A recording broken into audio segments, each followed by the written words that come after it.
Hi friends, love sex Dhokha part 2 ఈ మధ్య release అయింది. ఈ సినిమా ఎలా ఉందో ఇప్పుడు చూద్దాం.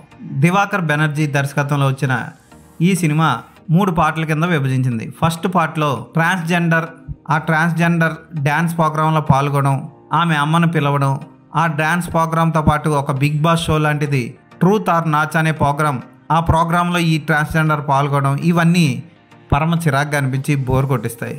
మళ్ళీ ఈ ట్రాన్స్జెండర్ లవ్ సీన్లు, అలాగే వేరే ట్రాన్స్జెండర్ మర్డర్, ఆ ట్రాన్స్జెండర్ కోసం పోరాటాలు చేయడం, ఈ రెండో కథ కూడా బోర్ కొట్టిస్తుంది. అలాగే ఒక వీడియో గేమ్ ఆడే ఆర్టిస్టులు, వాళ్ళిద్దరి మధ్య అక్రమ సంబంధం, మళ్ళీ అందులో blackmailing, duplicate deep fake వీడియోలు, ఇటువంటివన్నీ ఈ సినిమాలో చూపించాడు దర్శకుడు.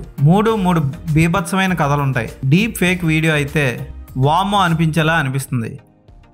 మీరు పేరు చూసి ఇదేదో పెద్ద బూత్ సీన్ నుండి బీభత్సంగా అనిపించే రొమాంటిక్ సినిమా అనుకుంటారు, కానీ అటువంటివి ఏమి ఉండవు, ఎక్కడ బూతులు కనపడవు. ఈ సినిమాని దర్శకుడు రియాలిటీగా జనాలకు కనిపించాలనో మరి ఎందుకో తెలియదు, కానీ హెచ్డి కెమెరాలతో తీసినట్టు అనిపిస్తుంది సినిమా. ఆ కెమెరా యాంగిల్స్ కానీ, ఆర్ట్ డైరెక్షన్ కానీ చాలా న్యాచురల్గా రియల్గా అనిపిస్తుంది. రియాలిటీ షో చూసినట్లు అనిపిస్తుంది. హిజ్రా రిలేషన్స్ గురించి ఈ సినిమాలో బాగా చూపించారు. కాకపోతే కొన్ని చోట్ల ఓవర్ యాక్షన్స్ లా అనిపిస్తాయి. ఉదాహరణకి అను మాలిక్ తల్లి గురించి బీభత్సంగా ఫీల్ అయిపోయి పాటలు పాడడం వంటివి బోర్ కొట్టిస్తాయి. ఏదన్నా ఒక రియాలిటీ షో లాంటి సినిమాని చూడాలి అనుకున్నప్పుడు ఓవర్ యాక్షన్స్ తో కలిసిన ఈ సినిమాని చూడండి. ఈ సినిమాకి నేను ఇచ్చే రేటింగ్ 2/5.